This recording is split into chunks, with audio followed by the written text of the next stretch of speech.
আচ্ছা, একটা প্রশ্ন দিয়ে শুরু করা যাক। এই যে নিউক্লিয়ার ওয়েপন, আর্টিফিশিয়াল ইন্টেলিজেন্স আর সোশ্যাল মিডিয়ার যুগ, এরকম একটা সময়ে বিশ্বাসভিত্তিক একজন নেতা, তিনি কি আদৌ সফল হতে পারেন? বিশেষ করে ইসলামিক আকিদা অনুযায়ী শেষ জামানার যে প্রেক্ষাপট, সেখানে এই প্রশ্নটা কিন্তু বেশ বড়। চলুন আজ এই গভীর বিষয়টা নিয়েই আমরা একটু আলোচনা করি। ইসলামিক যে টেক্সটগুলো আছে সেগুলোতে ভবিষ্যতের একটা বেশ ভয়াবহ চিত্র পাওয়া যায়। বলা হচ্ছে সেই প্রতিশ্রুত নেতার আসার ঠিক আগে পৃথিবীতে এমন এক ধ্বংসযজ্ঞ হবে যেখানে পৃথিবীর প্রায় 2/3 মানুষই শেষ হয়ে যাবে। ভাবা যায় তখন বেঁচে থাকাটাই হবে একটা মিরাকলের মতো। তো এই যে বিশাল ধ্বংসযজ্ঞের কথা বলা হলো, এর সাথে যদি আমরা আজকের পৃথিবীর বাস্তবতা মেলাই, যেমন ধরুন ভেঙে পড়া সভ্যতা, নিউক্লিয়ার যুদ্ধের ভয় আর সব জায়গায় সার্ভেলেন্স, এই সব কিছু মিলিয়েই কিন্তু একটা বিশাল প্রশ্ন আমাদের সামনে চলে আসে। প্রশ্নটা হলো কিভাবে একজন মাত্র মানুষ এমন সব শক্তির বিরুদ্ধে লড়বেন যাদের হাতে রয়েছে এক মুহূর্তে গোটা শহরকে নিশ্চিহ্ন করে দেওয়ার মতো পারমাণবিক অস্ত্র, বা ধরুন মিডিয়া আর ডেটা দিয়ে যারা মানুষের ব্রেন পর্যন্ত কন্ট্রোল করতে পারে। এই প্রশ্নের উত্তরটা কিন্তু আমাদের চেনা হিসেবের মধ্যে নেই।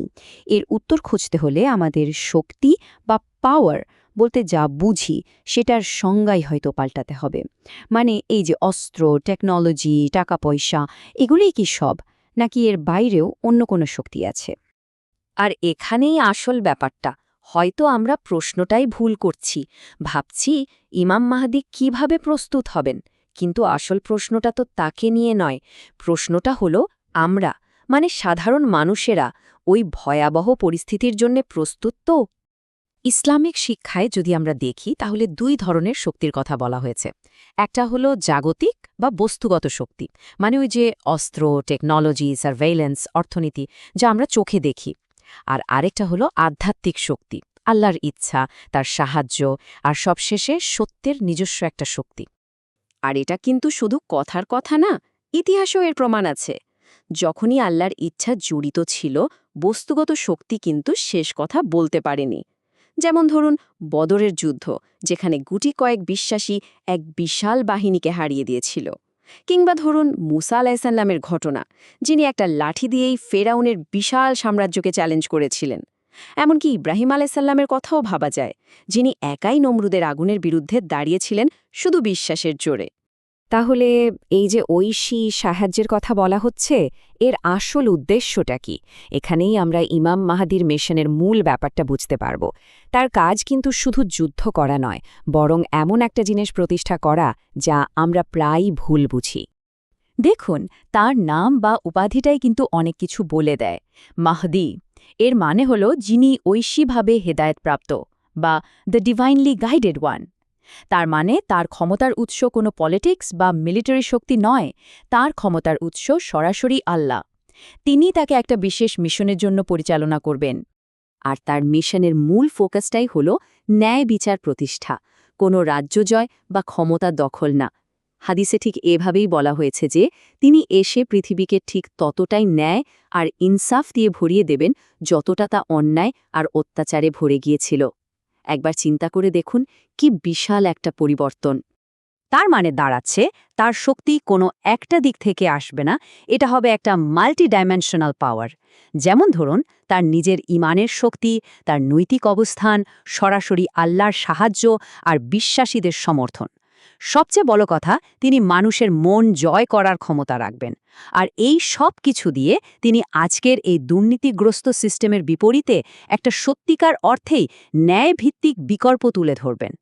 বেশ, তাহলে প্রশ্ন হলো, এই যে ন্যায় বিচারের সংগ্রাম, এটা হবেটা কোথায়? আজকের দিনের আসল যুদ্ধক্ষেত্র কোনটা? আর এখানেই মূল বিষয়টা। আজকের যুগের যুদ্ধটা কিন্তু শুধু মাটি দখলের যুদ্ধ না। আসল যুদ্ধটা হচ্ছে আমাদের মনে, আমাদের মস্তিষ্কে। কার চিন্তা, কার বিশ্বাসকে কিভাবে পৃথিবীকে দেখছে, যুদ্ধটা এখন সেখানে। এই যুদ্ধের অস্ত্রগুলো কিন্তু আর আগের মতো নেই। এগুলো অদৃশ্য কিন্তু অনেক বেশি ভয়ঙ্কর। যেমন মিডিয়াকে ব্যবহার করে মানুষের ব্রেন ওয়াশ করা, ইনফরমেশন আর ডেটা কন্ট্রোল করা, ইকোনমিক স্যাংশন দিয়ে দেশকে পঙ্গু করে দেওয়া, সাইবার অ্যাটাক, ফেক নিউজ, এই সবই হলো আজকের দিনের অস্ত্র। এগুলো মানুষকে এমনভাবে নিয়ন্ত্রণ করে যা হয়তো পারমাণবিক বোমা দিয়েও সম্ভব না। ইসলামী পরিভাষায় এই যে মানসিক যুদ্ধ, এই যে প্রতারণার চূড়ান্ত রূপ, একেই হয়তো দাজ্জালের ফিতনা বলা হয়েছে। এটা এমন একটা পরীক্ষা যেখানে সব কিছু উল্টে যাবে, সত্যকে দেখানো হবে মিথ্যা হিসেবে, আর মিথ্যাকে এমনভাবে সাজিয়ে গুছিয়ে পেশ করা হবে যে সেটাই সবার কাছে আকর্ষণীয় মনে হবে। তো আধুনিক যুগের এই সংগ্রাম আর তার অদৃশ্য অস্ত্রগুলো নিয়ে এই যে আলোচনা, এটা আমাদের একেবারে শেষ এবং সবচেয়ে জরুরি পয়েন্টের দিকে নিয়ে আসছে।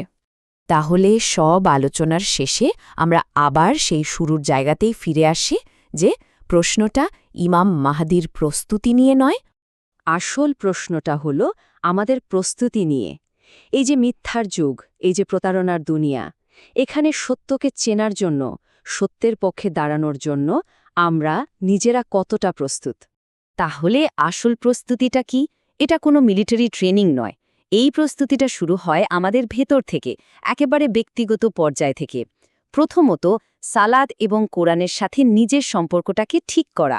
দ্বিতীয়ত, দ্বীনের সঠিক আকীদা বা বিশ্বাসকে জানা এবং শক্তভাবে আঁকড়ে ধরা। তৃতীয়ত, যেখানেই অন্যায় দেখি তার বিরুদ্ধে একটা নৈতিক অবস্থান তৈরি করা। আর অবশ্যই হারাম উপার্জন আর হারাম কাজ থেকে নিজেকে বাঁচিয়ে রাখা এবং নিজের পরিবারকেও এই নীতিগুলোর ওপর গড়ে তোলা। আর এখানেই আসল পরীক্ষাটা। নিজেকেই প্রশ্ন করতে হবে, আমরা যদি মিডিয়া যা দেখায় তাই বিশ্বাস করি, তাহলে আসল সত্যটা চিনব কিভাবে?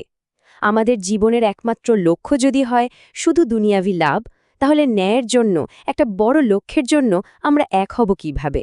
শেষ কথা হলো, এই পুরো প্রস্তুতিটা কিন্তু কোনো নির্দিষ্ট ঘটনার জন্য নয়। এটা আসলে আমাদের নিজেদের ফাইনাল অ্যাকাউন্টেবিলিটির জন্য, মানে আল্লাহর সামনে দাঁড়ানোর প্রস্তুতি। পৃথিবী তো বদলাবেই, এটা নিশ্চিত। প্রশ্ন শুধু একটাই, যখন সেই দিন আসবে, আমরা ঠিক কোন অবস্থায়, কোন পরিচয় তার সামনে দাঁড়াবো?